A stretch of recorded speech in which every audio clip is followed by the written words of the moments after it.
तीन शरीर होते हैं। एक शरीर ये है जिसे हम स्थूल शरीर कह रहे हैं। ये जो सामने बैठा है ये कौन सा शरीर है? स्थूल शरीर। एक शरीर और होता है कारण शरीर, जिस कारण हमें, जैसे भारत जी को मृग बनना पड़ा। किस कारण बनना पड़ा? मृग की आसक्ति के कारण। मृग की आसक्ति के कारण उन्हें बनना पड़ा, तो वो कारण शरीर है। हमारा एक स्थूल शरीर, एक कारण शरीर, जिस कारण हमें वो शरीर मिला है, कारण शरीर। कारण शरीर का विशेष महत्व नहीं है। एक तीसरा शरीर होता है जिसे हम सूक्ष्म शरीर कहते हैं। सूक्ष्म शरीर कहां दिखता है, कैसा होता है? अब वो भी आपको बताऊं।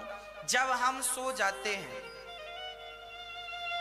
तो हम कभी कभी सपना देखते हैं, तो हमारा शरीर ये वाला तो बिस्तर में ही सोया होता है, पर हमारा एक और शरीर होता है जो सपना देखने हरिद्वार, कई बार सपने में हम हरिद्वार चले गए, वृंदावन चले गए, है ना। तो हम तो बिस्तर में सोए थे, पर ये हरिद्वार कौन चला गया? वो सूक्ष्म शरीर था। अच्छा, आप जब सपना देखते हैं तो आपके पास एक पूरा शरीर होता है, आंख होती है, कान, आपका शरीर होता है ना। आप एक शरीर से सो रहे हैं और एक शरीर से सपना देख रहे हैं। तो जिस शरीर से सो रहे हैं वो शरीर तो ये है स्थूल, और जिस शरीर से सपना देख रहे हैं वो शरीर है सूक्ष्म शरीर। वही सूक्ष्म शरीर है भाई। ये शरीर तो चिता पर जल जाता है, पर वह शरीर जो सूक्ष्म शरीर है वह जलता नहीं है।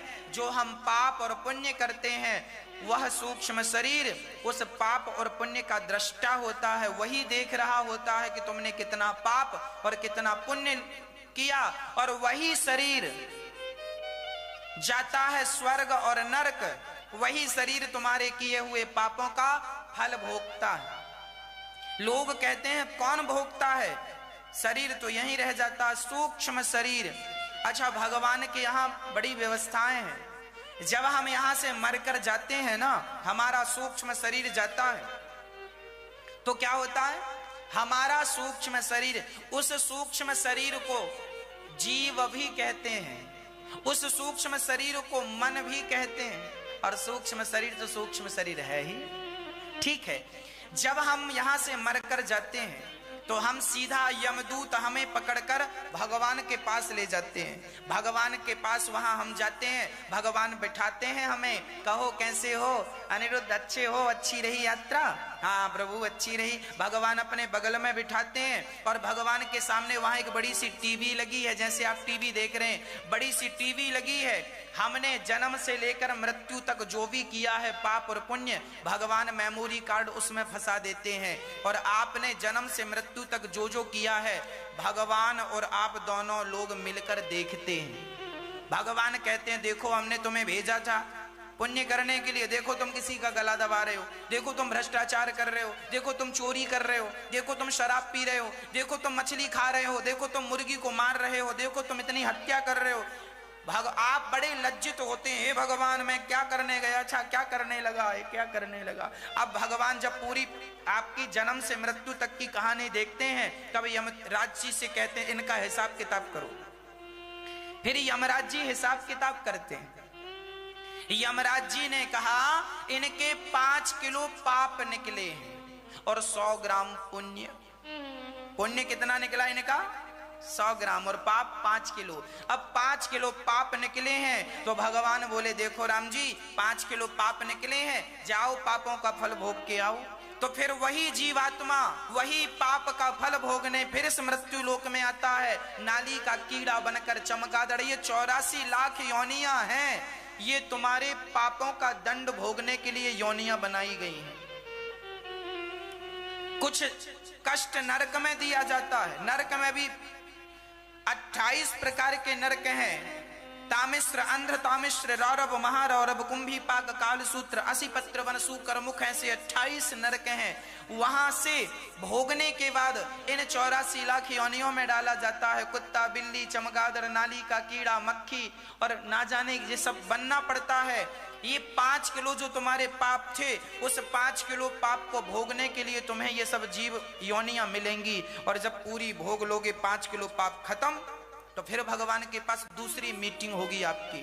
हाँ, अब आपने 5 किलो पाप भोग लिया, अब आपका 100 ग्राम पुण्य बचा था, जाओ 100 ग्राम पुण्य के बल पर तुम्हें फिर एक बार मनुष्य का शरीर दिया जाता है। जाओ, अब तुम ऐसे गंदे काम ना करना कि तुम्हारा पाप बढ़ जाए, पुण्य बढ़ाना, पुण्य। जाओ, फिर तुम्हें मनुष्य का शरीर देकर भेजते हैं। जिसके 100 ग्राम पुण्य थे, उन्हें तो बड़े आदमी के घर भगवान ने भेजा, और जिसके 50 ग्राम पुण्य थे वो मिडिल क्लास में पैदा हुआ, और जिसके 25 ग्राम पुण्य थे फुटपाथ पर पैदा हो गया। है ना? जितना पुण्य होगा उतना ही आप धन धान्य से भरपूर होंगे। आपने इस जन्म में, आपके पास गाड़ी है, घर है, सुंदर सा परिवार है, आपके शरीर स्वस्थ है, आप सुंदर हैं, आपके जीवन में कोई कमी नहीं है, मतलब पिछले जन्म में आपने कुछ ज्यादा ही पुण्य किया था, जिसका परिणाम आपको ये मिला। परंतु किया था तो मिल रहा है, अब करना तो आगे मिलेगा, नहीं तो फिर आगे 0 सन्नाटा। अभी कर लो पुण्य। और जो मीडियम क्लास है, हाँ, कमाया खाया बढ़िया, चलो 1-2 लाख रुपए सेविंग कर लिया, ये ठीक लोग हैं, ठीक हैं, मीडियम। आपके अधिक पुण्य थे तो आप बड़े आदमी के घर बच्चे बनकर पैदा होंगे। पुण्य जरा कम थे तो मीडियम क्लास में आएंगे, और पुण्य और कम फुटपाथ पे। एक बच्चा पैदा होते ही सोने का झूला झूलता है, सोने के चम्मच से दूध पीता है, और एक बच्चा गरीब आदमी के घर पैदा हो जाता है तो लकड़ी का झूला भी नसीब नहीं होता। उसकी मम्मी तो साड़ी इस पेड़ पे बांधती, इस पेड़ पे बांधती, साड़ी का झूला बना के झुलाती रहती। क्या अर्थ है?